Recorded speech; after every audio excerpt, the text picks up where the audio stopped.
Well, let's here's a new game we can play this week. We'll do some more predictions at the end, but I got a game. This is going to be a longer term game. We're going to have to check back in later this summer to get the results of this, but we'll record it down. Is this year going to be the typical sell in May and go away and come back in Q3, or is this a buy in May and hope and pray cycle for us? What are you guys' predictions? I asked myself the same question before we actually met today.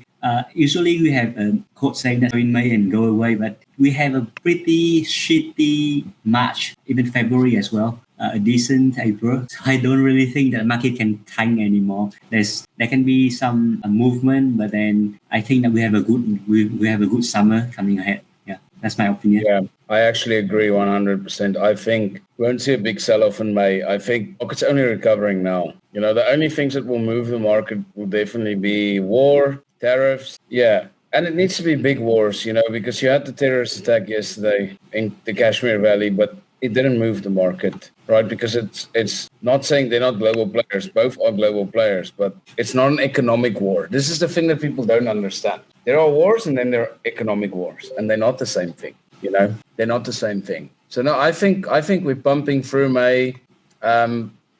Might go a bit sideways in June, but it won't go down. And then in July, we'll have a nice pump. And then, August, September, things will kind of, my prediction, slow down a bit. And then that should be the last, then the big pump. That's when you wake up and your coin 10x in October and November. And in January, everyone cries because the whole market has crashed. But I don't put BTC and altcoins in the same category this time. I don't. They're not the same anymore.